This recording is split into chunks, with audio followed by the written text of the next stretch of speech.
Well, I think I'm gonna get started, time certain. Welcome to the event. My name is Shara Tarrant, and I am filling in for Jeff, who is here off camera and on sabbatical. Um, so I am happy to take his place and host on his behalf. Today we have Rachel Gross talking about Jewish food, deli menus, and I'm super excited about this. And just a really brief bio for everybody. Rachel Gross is Associate Professor and John and Marcia Goldman Chair in American Jewish Studies in the Department of Jewish Studies at San Francisco State University. She is a religious studies scholar who studies 20th and 21st century American Jews. Her book, Beyond the Synagogue, Jewish Nostalgia as Religious Practice, is a 2021 National Jewish Book Award finalist in American Jewish Studies. So congratulations on that. And Rachel is currently working on a religious biography of the 20th century immigration writer, Mary Anton. So welcome. And let me pin you to make you, well, you're gonna pin yourself. I'm gonna share my screen, so I think we'll be good. Yeah. Great. Yeah, so we're going to hear from Dr. Rachel Gross, and then there'll be time for Q&A. And yeah, you all know the drill. So with that, let's get started. Great. Thank you so much, Dr. Tarrant. I'm going to go ahead and share my screen. Thanks to all of you for being here. I'm going to give it a minute. There we go. And you should be seeing me down at the bottom. Hello. Thank you so much to Shira and to Jeff for inviting me to give this talk. It is so delightful to be in conversation with another Cal State Jewish Studies program. Thanks to everyone for being here.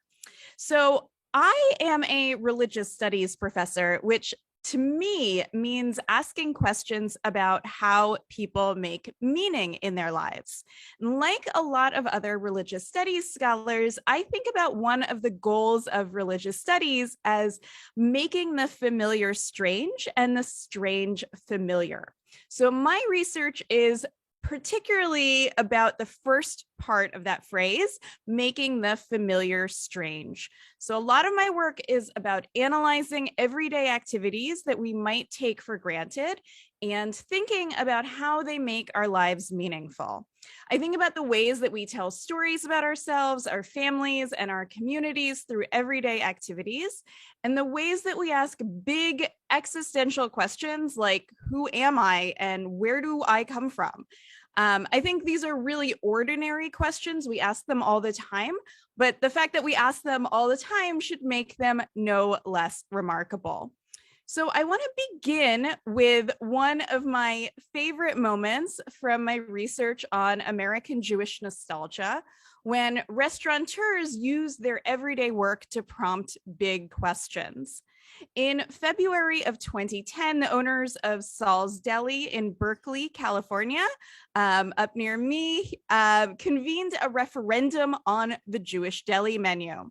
So to the 250 people assembled at the JCC of the East Bay, and to those watching the live stream of the event from the comfort of their booths at Saul's Deli, the deli owners Karen Edelman and Peter Levitt announced that they had a problem. The standard Jewish deli menu was simply too long at 4 pages and counting.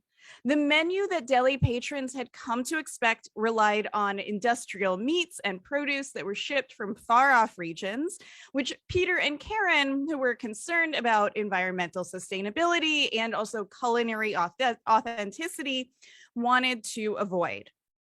Karen explained, so the idea is to get permission from our patrons to have the deli cuisine breathe like the seasons. And so perhaps you'll have a cold borscht in the summer and a hot borscht in the winter, she said, referring to their beet soup. That means no chilled borscht in December, Peter warned their customers. Peter and Karen had invited a few of their patrons and their colleagues, including celebrated food activist Michael Pollan, to join them in a public conversation on sustainability and the Jewish deli. With equal parts humor and seriousness, Karen explained to the lovers of Jewish food who had assembled there that a referendum is when a body, in this case, one deli, poses a question to people on issues that will affect them. Sometimes, she said, the results are binding. This is not one of those cases. Peter and Karen wanted a forum to explain to their customers why they had been changing the menu at Saul's and why they would continue to do so in order to serve more sustainable, local, and artisanal products. And she told her receptive audience that they hope that by opening up this conversation about the development of a sustainable Jewish deli, we may all contribute to this cuisine that we care so much about. But the owners of Saul's actually had aspirations beyond their own menu. They wanted, in Karen's words, to make the Jewish deli cuisine actually a living, breathing cuisine, to drag it out of the museum. So looking more broadly, in the last few, maybe 10, 20 years, Jews have been looking back nostalgically at Ashkenazi Jewish cuisine, those dishes brought by Central and Eastern European Jewish immigrants to the United States around the turn of the century, and that developed in the United States throughout the 20th century. While journalists and restaurateurs often call this resurgence of interest in Ashkenazi cuisine a Jewish culinary renaissance, that's often how you'll see it in Jewish newspapers and magazines, I actually prefer to call this movement a revival. I want to emphasize the religious and emotional nature of their work. So rather than simply reproducing recipes from Ashkenazi Jews' Eastern European past and their immigrant heritage in the United States, these restaurateurs and purveyors of Jewish food are deliberately making American Jewish food that is fit for the 21st century. They have lost faith in the legitimacy of American Jewish culinary norms and their institutions, namely Jewish restaurants, delis, and manufacturers. And their work emphasizes sustainability, reliance on local goods, and the slow food movement. They emphasize their artisanal production, their culinary creativity, or a playful irony, all of which I see demonstrating a kind of campy nostalgia that brings American Jewish history to bear on the present. So in my book, Beyond the Synagogue, Jewish Nostalgia as Religious Practice, I look at the materials and institutions through which American Jews engage, promote, and teach nostalgia for turn of the century Jewish immigration from Central and Eastern Europe to the United States. And what I've found is that nostalgia, a sentimental longing for Jewish community origins that can't be fulfilled, can be both an emotion and a practice. And as a feeling and a practice, nostalgia has become an important part of American Jewish religion since the 1970s and into the present day. I look at case studies of Jewish genealogists and their institutions and materials. I look at historic synagogues that are used as museums. That's the gorgeous Eldridge Street Synagogue on the Lower East Side. I look at children's books and dolls. And of course, I look at artisanal delis and other Jewish food sites.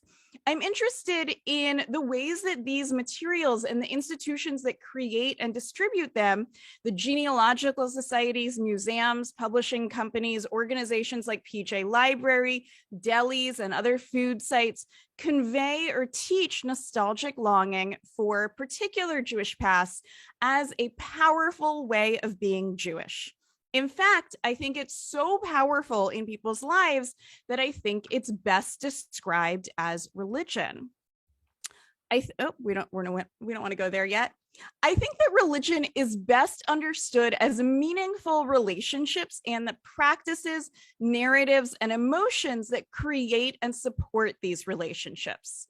My teacher, the religious studies scholar Catherine Lofton, says, whatever else religion might be, It is a way of describing the structures by which we are bound or connected to one another. So if we think about religion as relationships and structures, it helps us think about the ways that families, communities, and memory are actually central to religious activity. If we view individuals' relationships with their families, their communities, their ancestors, and the divine as central to religion, we can see how people who don't think of themselves as religious make meaning in their lives, as well as how those who do see themselves as religious, who do engage with traditional religious practices, also find meaning outside of traditional practices, guided by a variety of supposedly secular institutions and materials, like artisanal delis and reimagined versions of Ashkenazi cuisine. So I want to say definitions of religion are not just matters of academic theory. I think I'm so lucky that I get to spend my days thinking about how we think about religion theoretically. That's so fun for me, but I actually think it matters in people's lives as well. So I'm motivated by 3 reasons for thinking really broadly about what religion is. First, how we define religion has serious legal implications in the United States. So definitions of religion and religious freedom have been used to strengthen white Protestants' claims to racial and religious supremacy. Organizations that are denoted as religion don't pay taxes, and we give a whole bunch of other privileges to religious groups and spaces too. And what we count as religion legally has always been a moving target. So Native Americans, for instance, have repeatedly made the case, often unsuccessfully, that their practices and spaces count as religious in a legal sense for these reasons. Second, in the American Jewish communities, many decisions about large-scale philanthropy are made in ways that are related to what counts as religion. So many major philanthropists have been persuaded to give money to Jewish organizations that are ultimately designed to make Jews, especially young Jews, either more traditionally religious or more tied to the recognizable institutions of American Jewish religion. So big money is at stake. And third, and maybe most importantly to me, though I care about the first 2 as well, I think that thinking broadly about religion offers a new and I think a better way of analyzing how we and how other people make meaning in our lives and how we place ourselves inside stories that we think are important. So the culinary revivalists that I've studied tell stories about how their food emphasizes relationships between them and their ancestors, and how those specific relationships fit into broader community stories, which I think is the work of religion. Noah Bernamoff, the co-owner of Mile End Deli, a Jewish deli in Brooklyn that emphasizes sustainable ingredients and dishes made in-house, grew up in Montreal, and he named his restaurant after the Montreal Jewish immigrant neighborhood. Mile End is kind of like the Lower East Side of Montreal. Originally, Bernamoff intended to serve Montreal cuisine. He intended to serve poutine and smoked meat and Montreal-style bagels in his new restaurant. But his vision changed to reflect a different aspect of his family history. Bernamoff writes in the Mile End cookbook, "My Nana Lee died a few months before we planned to open. This woman was the glue that held my family together. Her food and her huge Friday night dinners gave structure and substance to our lives. Maybe I overreacted," he continued, "but when she died, I thought to myself, is this the end? Will this food find some place to live on in our lives?" Suddenly, everything shifted into focus. This restaurant that we were about to open had to be a Jewish restaurant. So Bernamoff's rhetorical questions, is this the end? Will this food find some place to live on in our lives? These aren't just reflections about his own family, but they're suggesting broader concerns about the passing of the first and second generation of North American Jews. He uses the story of his own family, his relationship to his grandmother, to ask what are really existential questions about where he fits into Jewish history. This is the work of religion, asking big questions and connecting ourselves and our families and our communities to big historical narratives. So the culinary revivalists often tell intimate and sometimes campy family stories in a way that religious studies scholars would call a declension narrative, a story of decline over time. Religious stories are often stories of decline and revival.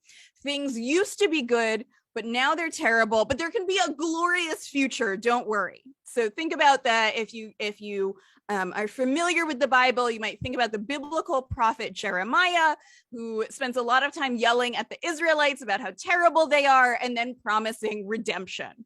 In the declension narrative that culinary revivalists are telling about American Jewish food, there was a golden age of Jewish food in Eastern Europe before the turn of the century American Jewish immigration, when people ate fresh and local food.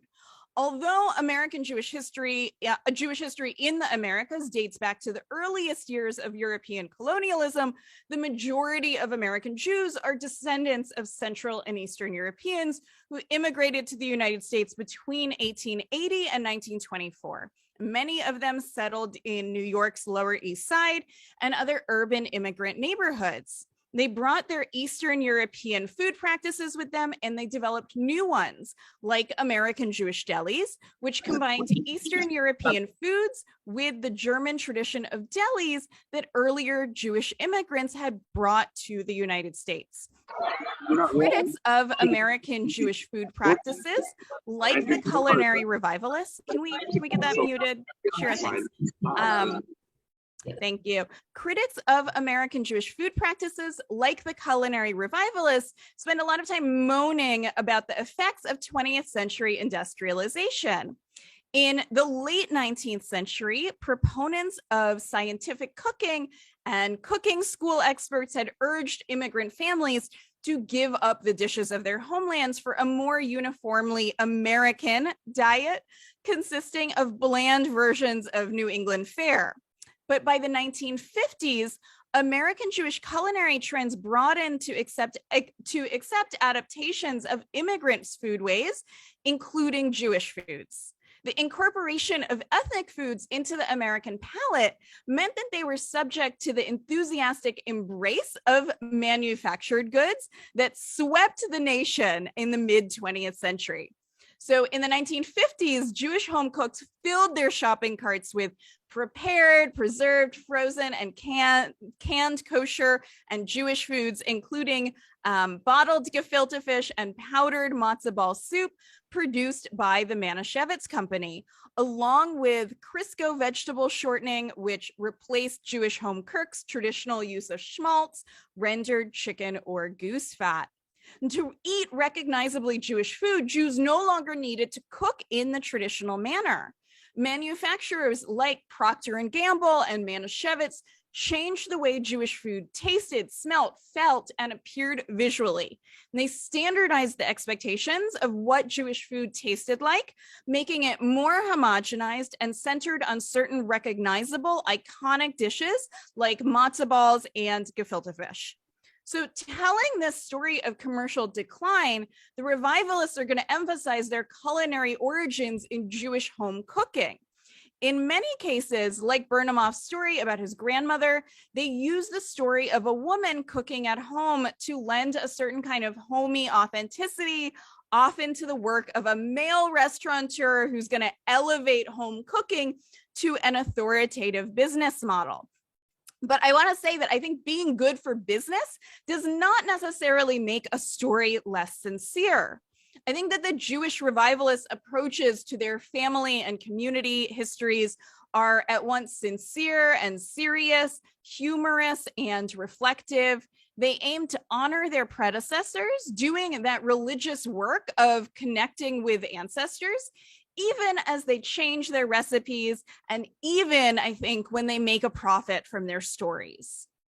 In addition to using family stories in particular ways, culinary revivalists often interpret universal concerns as specific Jewish obligations, placing Jewish practices within the context of North American trends. So most Jewish culinary revivalists, including Noah Bernemoff at Mile End and Karen Edelman at Peter Levitt at Saul's Deli, don't operate kosher establishments following traditional Jewish dietary laws. Instead, I see them turning to nostalgia as a communal religious expression that substitutes for the traditional Jewish dietary requirements. At the same time, I think it's clear that they continue to think about kashrut, the practice of keeping kosher.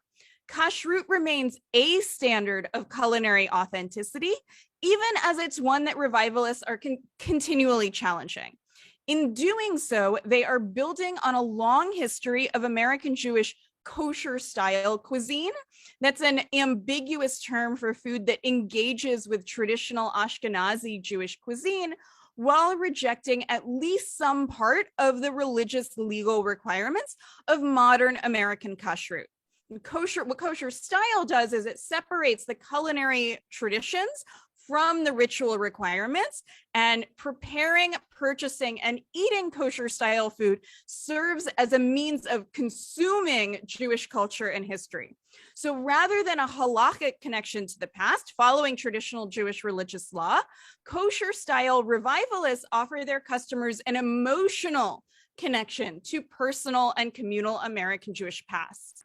The nostalgic connection both longs for and rejects an imagined Jewish culinary past of uniform adherence to kashrut and to a particular cuisine. Some Jewish culinary revivalists decide to discard kashrut altogether.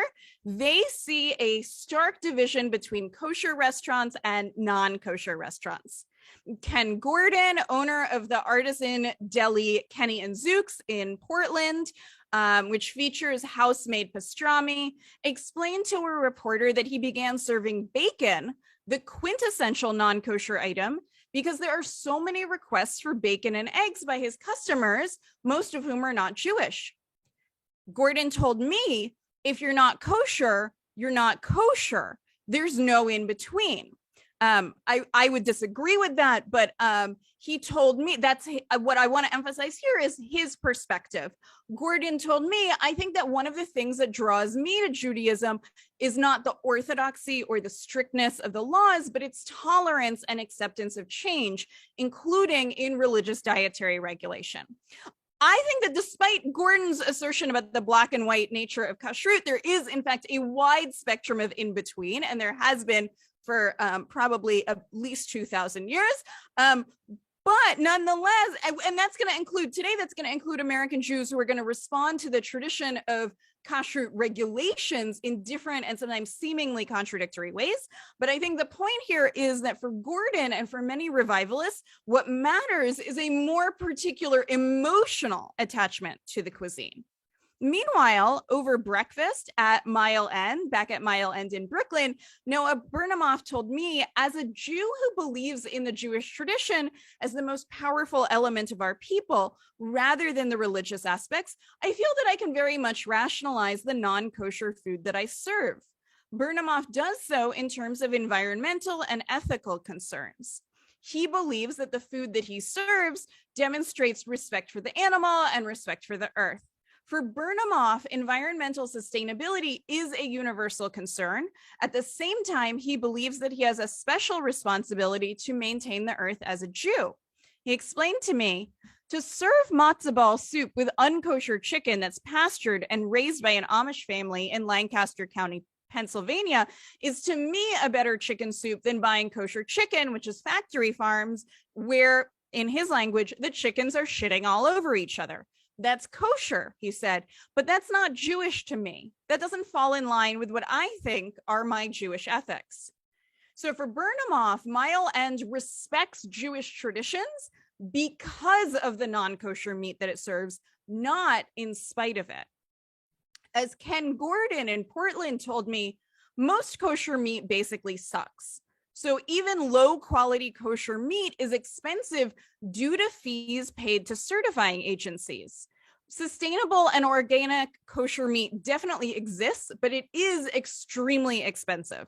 So the question is, Gordon told me, Do we adhere to, this is his language, some outdated and unnecessary dietary laws and eat inferior quality beef? Or do we produce a superior quality product that is in fact healthier and doesn't deplete the Earth's resources in transporting it? Something that we need to consider as caretakers of this planet. So for Jewish restaurateurs like Gordon and like Bernamoff, serving sustainable meat is a Jewish obligation. Eating kosher meat is not part of their personal Jewish practice, and serving it at their restaurants is out of the question. Nonetheless, despite this seeming rejection of kashrut, restaurateurs have a sense of what fits and what doesn't fit within their cuisine. I'm not serving people bacon-wrapped matzo balls, Bernamoff told me, referencing Jewish chef Alon Hall, winner of Top Chef, who did in fact serve bacon-wrapped matzo balls at his LA restaurant. Bernamoff is insistent that even as his restaurant is innovative, it remains true to the spirit of the cuisine. At the same time, Bernamoff, like Gordon, actually has no problem serving bacon within the confines of a breakfast sandwich. What's special about that breakfast sandwich to me, he told me, is that's the breakfast sandwich that I ate every Sunday morning with my dad. That's the bacon and eggs that I had that became religion in some way in that sort of routine. So I want to take Bernamoff seriously when he says that eating a bacon, egg, and cheese sandwich becomes a religious activity that recollects his Jewish family experience without contradiction, and note that his experience is representative of many American Jews. Now, I know I'm speaking to Southern Californians, and in dealing with, or many of you, I assume, are in Southern California, in dealing with nostalgia, place matters. In American Jewish nostalgia, and particularly in matters of Jewish food, New York, of course, looms large. Throughout North America, Jews have opened New York-style delis as a way to market Jewish food without restricting their clientele to just Jewish customers. A New York deli is usually equivalent to a kosher style or a Jewish deli, and it demonstrates how Jewish identity has been subsumed into the melting pot of New York ethnicities. For both Jewish and non-Jewish customers, the descriptor New York is often a sign of the deli's authenticity. And outside of New York, the label explicitly ties American Jewish eating habits to the dominant narrative of American Jewish migration history, pointing to the development of American Jewish cuisine in New York, and beyond that to its origins in Central and Eastern Europe. For non-Jewish customers, a New York deli serves as a comfortable way to act as a culinary tourist, one that might be more accessible than a restaurant labeled as a kosher style or a Jewish deli. Behind me is the website of New York Deli in Torrance, though I actually think that this trend really isn't so pronounced in Southern California. There's something very interesting going on with Southern California delis, where they're kind of pushing back against the New York description. In fact, some of the revivalists in New York are making good use of this identity. For example, the owners of Gefilteria, a purveyor of gefilte fish, horseradish, kvass, and other old world Jewish foods made from sustainable ingredients, draws upon the commercial vintage aesthetic and nostalgic images of Manhattan's Lower East Side and Brooklyn, where they are based. On a panel, one of its owners, Jeffrey Yoskowitz, described the business as having a Lower East Side 1920s pushcart aesthetic, and conflating the Lower East Side with the imagined small town Eastern European origins of Jewish immigrants. The moderator of the panel described the company's image as shtetl chic. Gesturing at Yoskowitz, who was wearing suspenders, the moderator invokes the hats, the beards, the suspenders of the style. So these images blend nostalgia for images of early 20th century Jews associated with the Lower East Side with contemporary hipster appeal associated with particular parts of Brooklyn.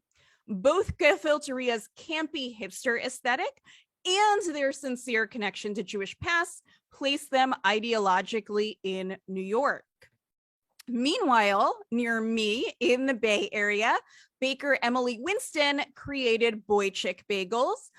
Winston is explicitly trying to recreate the taste of the bagels of the beloved Manhattan bagel chain H&H, which she ate growing up in New Jersey.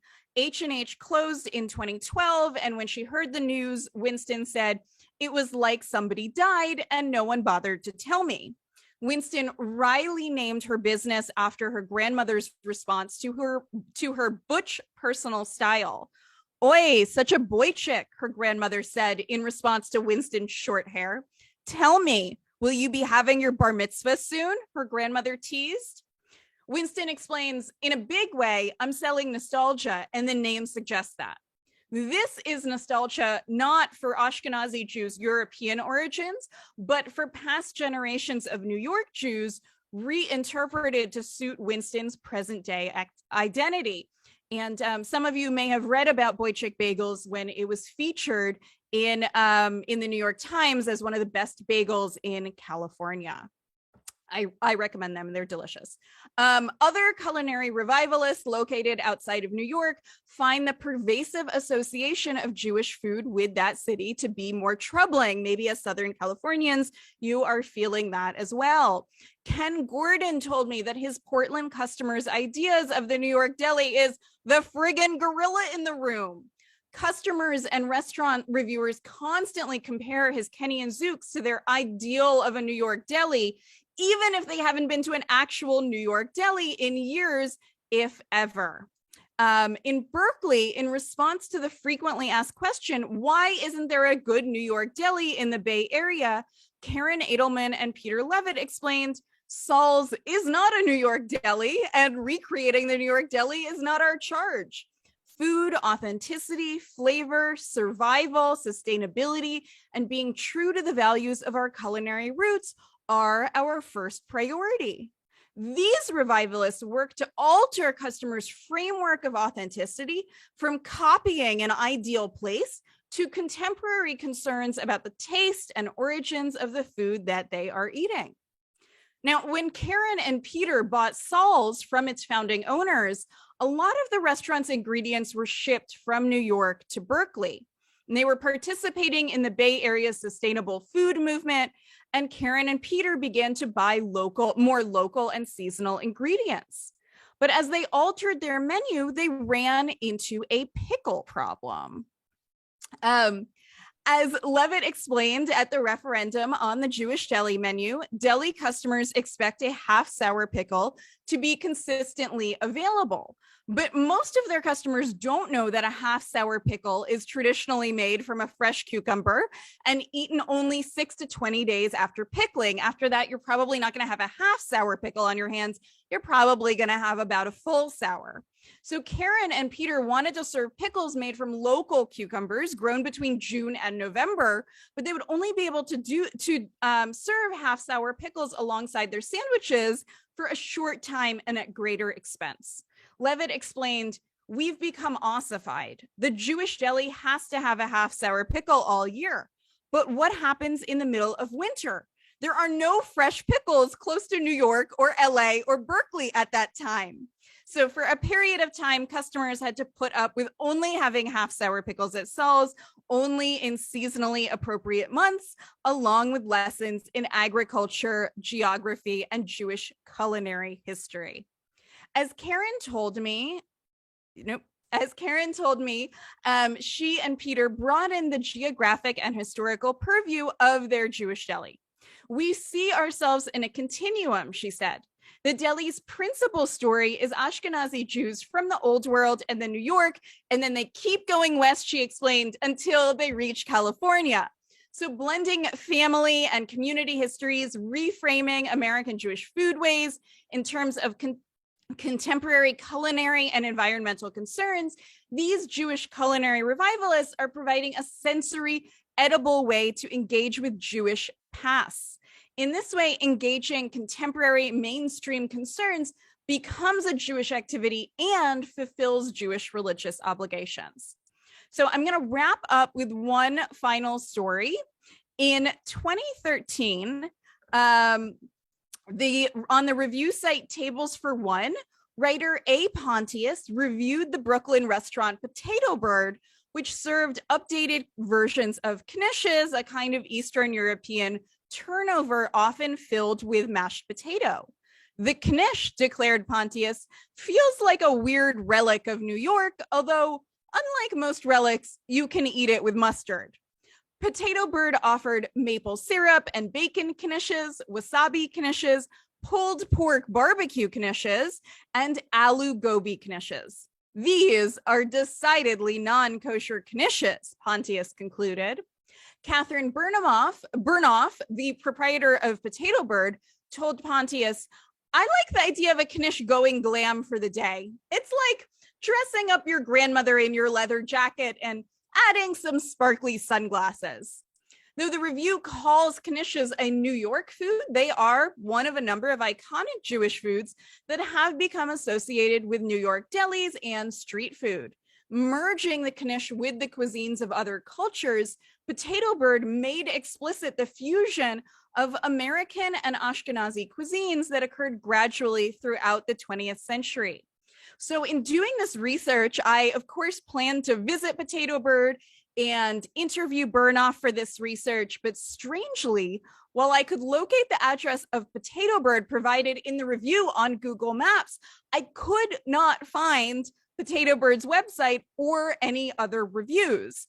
To my increasing frustration, I was also unable to locate Burnoff's contact info, no matter how many times I Googled various combinations of the search terms Catherine Burnoff, Potato Bird, and knish.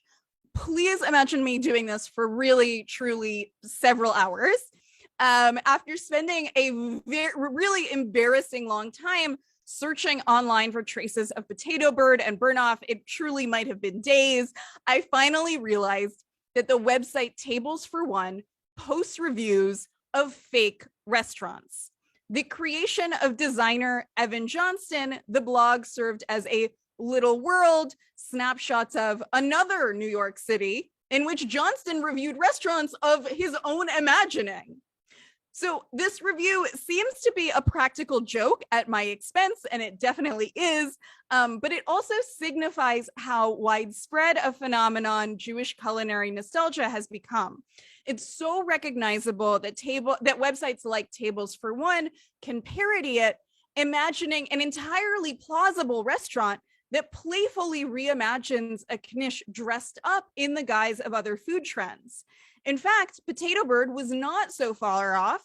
Knishery NYC is a real enterprise that does occasionally offer sweet and savory knishes at booths at street fairs and specialty shops in New York. And its real creator, Noah Wildman, explained, it's time for the knish to get a modern update.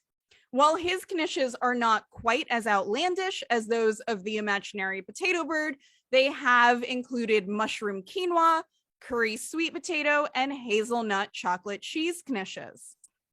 The intimate and campy nostalgias of the Jewish culinary revival have become a widespread phenomenon, as the Potato Bird review demonstrates. Jewish culinary revivalists engage nostalgia even as they push back against it, forming dynamic relationships with communities that include their patrons, their ancestors, and an imagined future. And I think that taking this kind of nostalgia seriously helps us understand how American Jews form meaning in their lives as individuals, families, and communities. A good word for that kind of really important meaning, one that's based on stories and practices and community connections, is religion. Nostalgia calls attention to what no longer exists. It's about longing for a bygone past. But even in its melancholy, nostalgia can be playful and celebratory, not only of the past, but of the way the past makes us feel in the present, like a knish going glam for the day. So thank you so much. I welcome your comments and questions, both by voice and in the chat. Thank you. Thank you, Rachel. That is amazing. And I just learned so much. No pun, but a lot of food for thought. So Yeah, happy to field questions. And there was one that came up in the chat. I hope I got the answer right. Yes, yes. The place I mentioned is Boychik Bagels, and you can look up that New York Times article, that very, very controversial New York Times article from a couple of months ago, I believe, that said, sorry, New York, California now has the best bagels in the country. So those are fighting words, of course. But I welcome other comments or questions.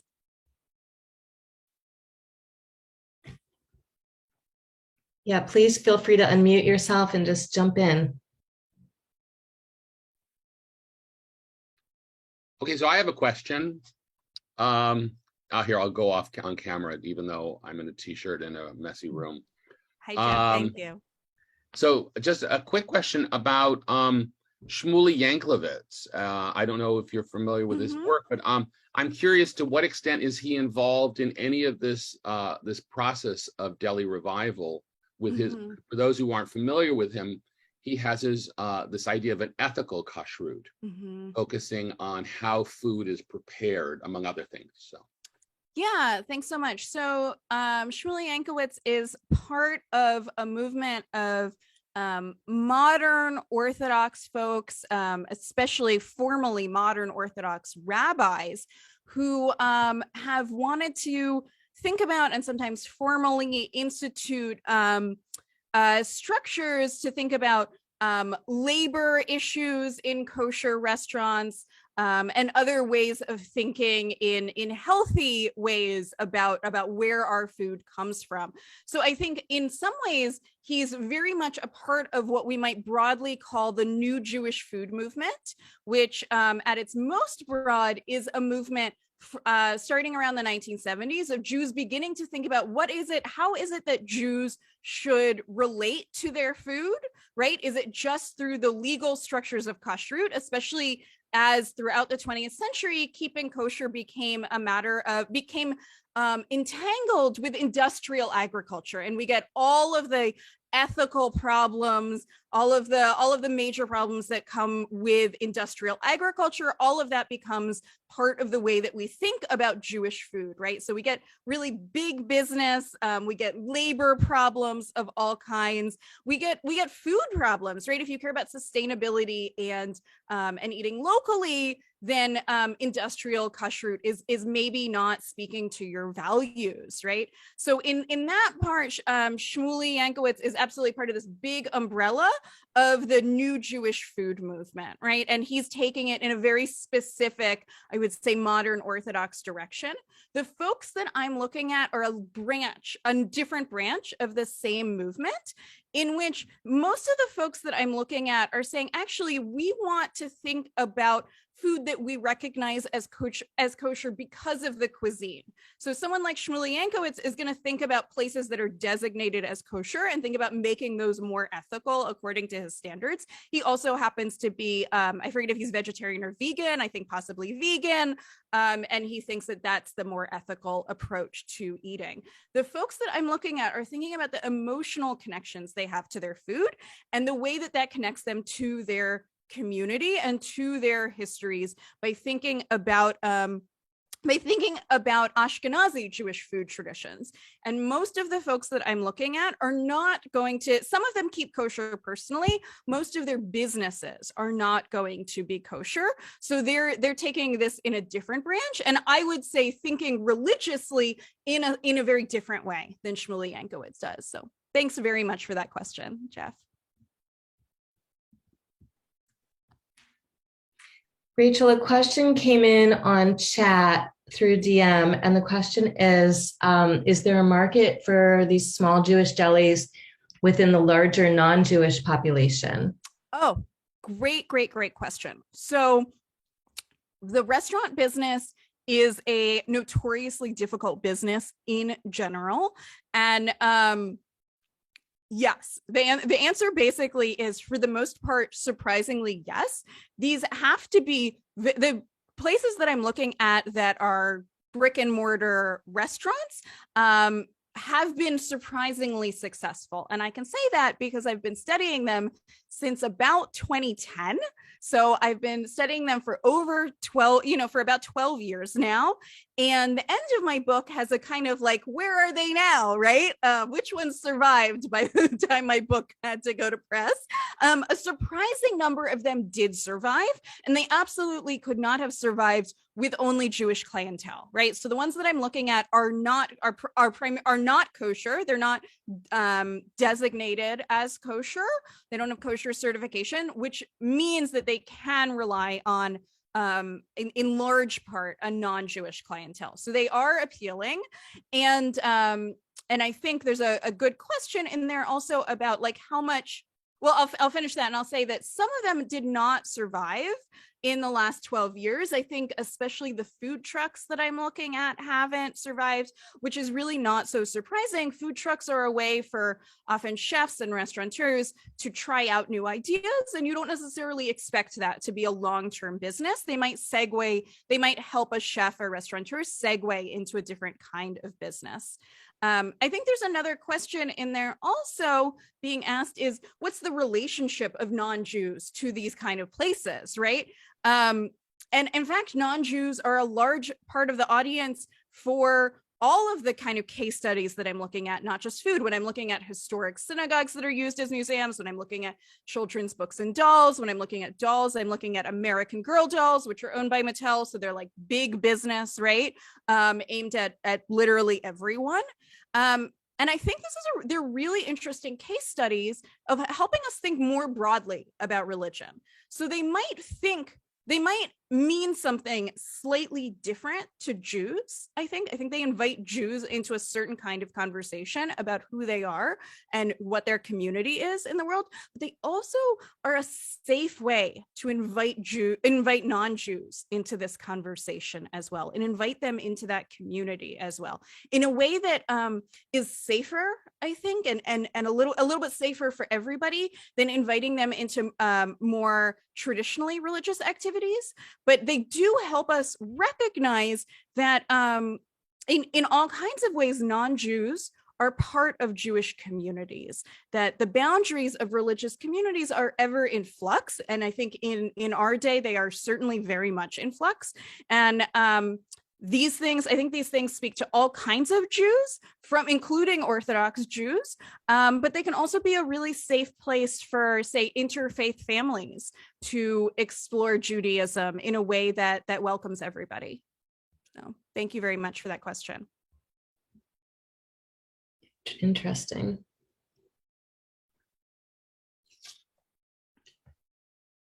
I know it's late.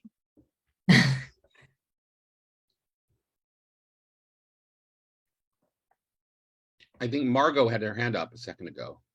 Yeah, Margot, let's see. She needs to unmute herself. Yeah, let me. Margot, can you unmute? Can you hear me?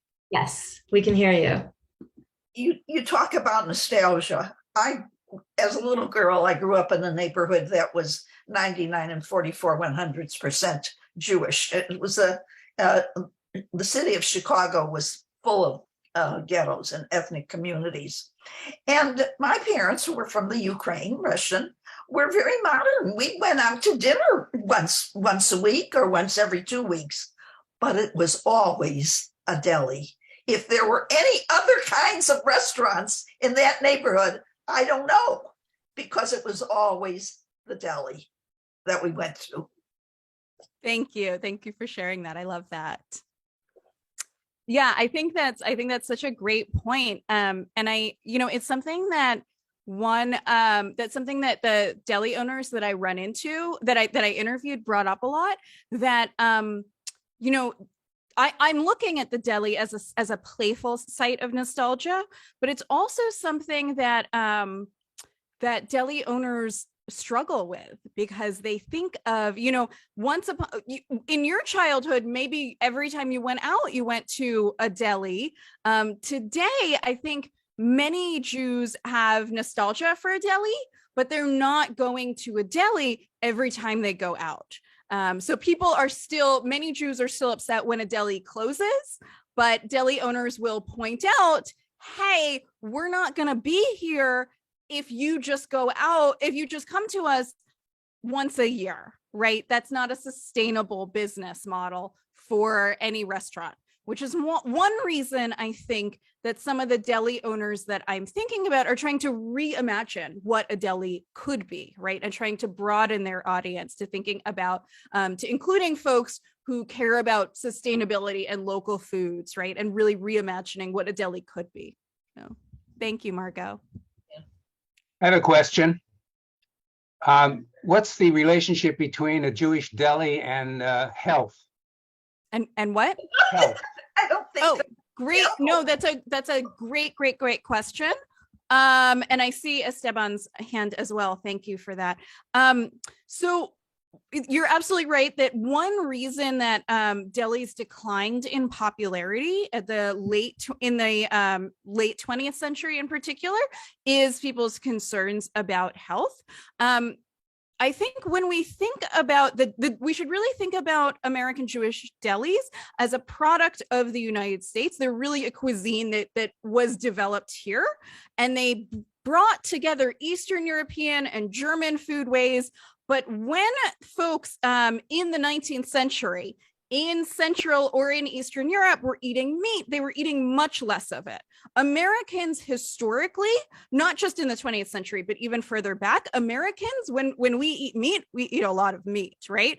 And the deli really changed in the United States over the course of the 20th century to being a place that was seen as of excess, right? It was a place where Jewish excess could happen in a safe space. And a real symbol of that is those sandwiches getting bigger and bigger, right? And the meat getting more and more processed. Today, if you go to a standard Jewish deli, not one of the fancy artisanal ones that I'm talking about, but if you go to your standard non-kosher deli, most of the meat, no matter where you are, no matter where in the country you are, it's going to come from the same processing plants, right? So it's going to be overly processed and you're going to be served a lot of it. So I think that was a huge pushback in the late 20th century. In the early 21st century, the folks that I'm looking at are saying, hey, if we're going to serve you meat, we can give you smaller portions. And that can be a sometimes food, as they say on Sesame Street, I think, right? And we can think about Jewish food, Eastern European food traditions as including local vegetables, right? They're going to explain to you, some of the folks that I'm looking at are going to explain to you that pickles, that properly construed pickles might have health benefits, not the kind with vinegar, they're going to say, but I'm going to give you like a very shortened version of a very long lecture I've heard a whole lot about lacto fermented pickles. You may have heard that like kimchi and that kind of lacto fermented thing actually helps you digest something. That might be a reason we think about having pickles alongside our deli meats, right? So there's a lot of, I think, new ways that people are thinking about the deli and health, so that are tied up with the kinds of things that I'm thinking about. So thanks very much. Esteban, you had your hand up virtually. Yeah, that you kind of got into part of what my question was going to be, especially talking about like the new fermentation styles of pickles and going towards kind of like how kimchi is fermented. Do you feel like there is, with these artisanal delis, that there's starting to be a shift with more association of co-cultures around those artisanal delis? Like, for example, in LA, there's a large Korean community, and it's, in these more urbanized areas for a lot longer of time, they're starting to become more of a blend of types of products, and like what you were talking about, including more Americanized food like bacon. But do you feel like there's or have you noticed any trends which shifts with Asian American communities or other types of communities as well? Because I'm a big fan of delis, and I recently I was just in Berkeley and went to Saul's too. And amazing! It's phenomenal. I was there like about a week ago. It's doing well. So it sure is. Yeah, but do you feel that that's starting to become a trend as well, like adapting other well-established immigrant communities? Yeah, thank you very much for that question. So I would actually say Jews learned from chefs in other ethnic and racial groups. I actually think that before the Jewish chefs that I'm looking at got in on this game, we can look at Italian American chefs. There's a couple of Italian American chefs that started. Normally, when we think about Italian American food, we might think very critically of it and be like, that's not real Italian food, right? If you want fancy Italian food, you're going to go to a place that emulates some image of Italy, right? And not think about an Italian American tradition. We think of that as a kind of, a less fancy dinner, I would say, right? So there are a couple of Rich Teresi and a couple of other Italian American chefs started to say, hey, the Italian American tradition is a unique culinary tradition, right? And we can actually elevate it. What if we elevated the Italian American tradition, right? And thought about it in terms of sustainability and local foods and really fancy cuisine, and redefined what fancy cuisine meant in the Italian American sphere. And then a couple of Asian American chefs were like, hey, that's a great idea. And we have a couple of I'm going to blank on everybody's names right now, but there's a couple of celebrity Asian American chefs who also got in on the game with different Asian cuisines, right? And said, Asian American cuisine also can be a distinctive thing that's not going to be the same thing as Korean food in Korea, or certainly Chinese food in different parts of China, right? But what if we thought about these American culinary traditions as authentic traditions and elevated them, right? And I think part of the story that I didn't tell in my talk is that the Jewish chefs started looking around and saying, hey, that's a great idea. So now I would say they're all part of the same thing, but Jews were absolutely not the first to get in on this game. They're absolutely following other food trends in ethnic foods. And I see the question from Doug, should Jewish products in general be marketed to other immigrant communities so that we have better intergroup relations? So that's a really interesting question and allows me to say something about my position, which is that I am not advocating for any of this. The only thing I'm advocating for as a religious studies professor is introducing you to a new way, possibly, of thinking about religion, right? And suggesting, hey, these are some things that Jews are doing on the ground, and here are some ways that we can analyze them. So this is not a how-to talk. This is not what we call a prescriptive talk. I'm not telling anybody what to do. So do you think that's a good idea? I don't think I'm the right person to answer that. I will say, I do think Jewish delis have historically been, as I said, I think New York delis have been a way for non-Jews to play kind of culinary tourist. And I think that we really should think about delis as a community site, I would say a religious site, a place where Jews make meaning, and also make meaning often with their neighbors, especially in non-kosher delis. So I think, if you have a good restaurant, a good restaurant is a good neighbor, right? So I think that's absolutely, that's absolutely one way to think about that. I appreciate that. And I think good neighbors go to all kinds of restaurants and support community businesses back and forth. So I appreciate that question. And I see the question from David. Following up on my earlier answer, if all of the non-kosher delis source from the same processing plants, how do you explain people who swear, for example, that the delis in Cleveland or Ann Arbor are the best in the country? So I will say Ann Arbor does have an artisanal deli that I believe makes their in Ann Arbor, I will give the people who go to Zingerman's a pass, because that is an artisan deli where I believe they're smoking their own meat and not getting it from a processing plant. But I take your point, and I think it's an interesting comment on perception, right? So part of it is going to be how it's served, what the atmosphere is, what the other side dishes are. but I think it's a real comment on perception. If you're not going to a place that is advertising that they smoke their own pastrami or whatever, then they don't. Right? You will know if they do. And otherwise, I think it really highlights how much emotion is important to food, right? Our experience of food is not just our taste buds, but so much of how we relate to the space, how we relate to the people around us.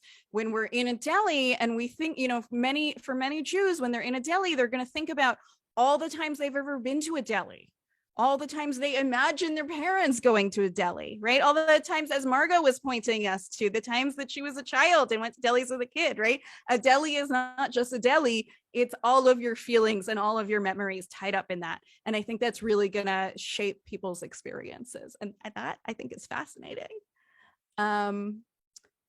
Somebody who I think is no longer here asked, what is an ironic food?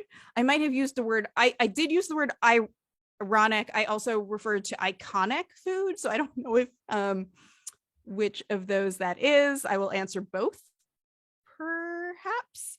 An iconic food, I think, is a food that is a symbol of a community. So we might think of knishes as an iconic Jewish food. They're an icon, a symbol, right? They're a symbol. In fact, they're a kind of powerful symbol and a shorthand of Jewish communities. And we can think of a whole host of examples. I keep talking about pastrami sandwiches. That's certainly another one that's shorthand for a certain version of thinking about Jews and a certain kind of Jewish history.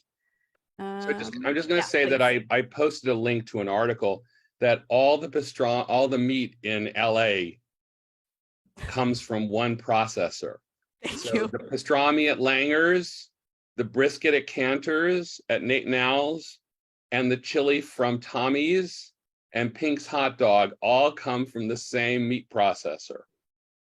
These are all restaurants that have, very famous character identity in LA, but it's all the same meat. I love it. Thank you for sharing that article.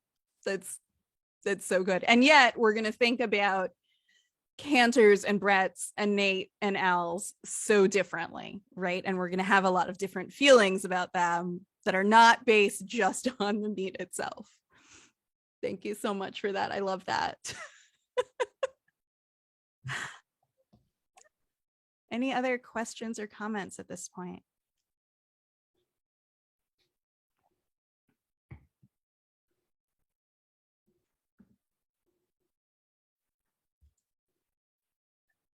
Everybody's busy reading the article, I'm sure.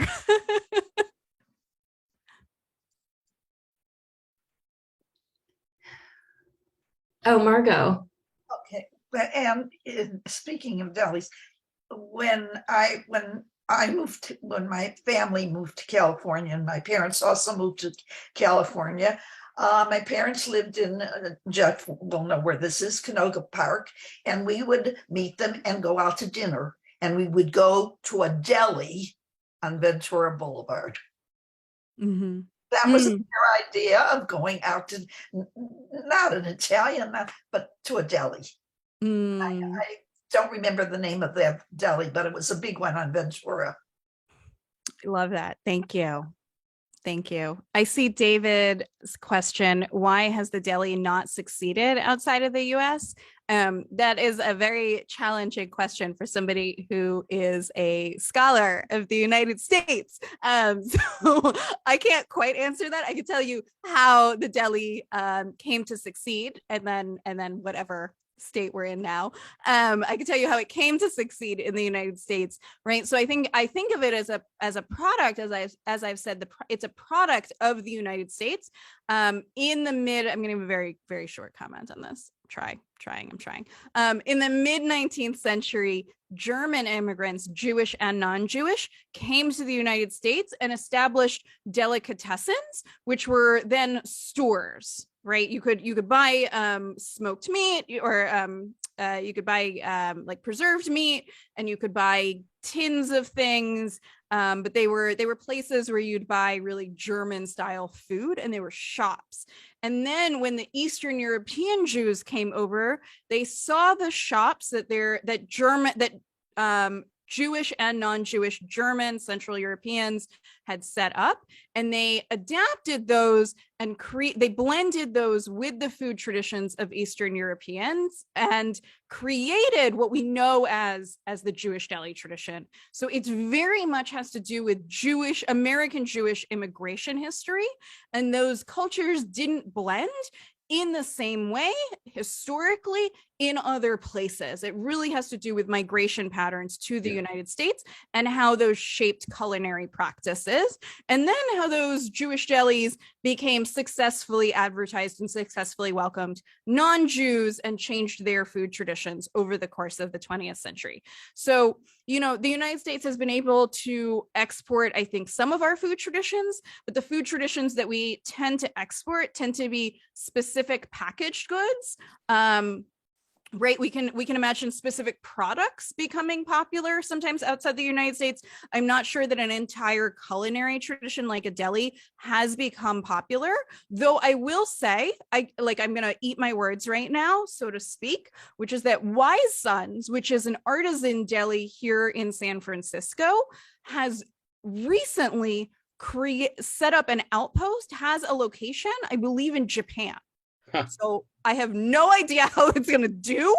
Don't know what to make of that, but apparently it is, a surprising food tradition that the Japanese are checking out, or artisanal delis in Japan. So who knows? Maybe it'll take off.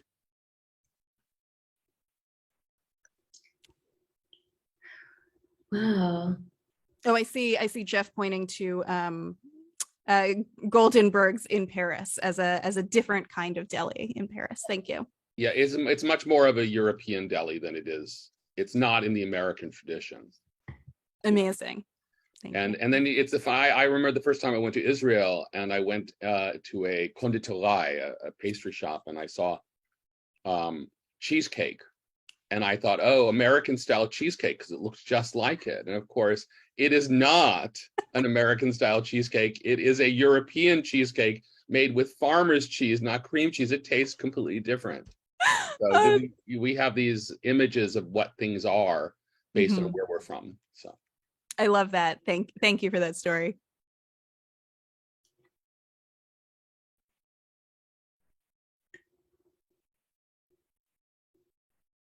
Wow. I'm looking at the attendance and people kind of like going off to bed or wherever they're going. This is just so fascinating, and I love the way you bring the stories to life, and like you said earlier, that emotional connection. And this just ties in so well with like the deep questions of Judaism, like who are we? It's just really beautiful, and I can't wait to share this with people. And and so Jeff, you're the boss. Would you mind if we ended a little earlier than the designated time, just because I'm looking at people kind of? Yeah, no, that's not a problem at all. We usually just end whenever it looks like it's wrapping up. We don't have to go all the way. There's no requirement that we go to 8:30 at all. Okay. It just goes with the flow of the evening. So okay. I feel like the flow is saying amazing. Good night. Thank you so much. It was wonderful. Yeah. Wonderful. Thank you.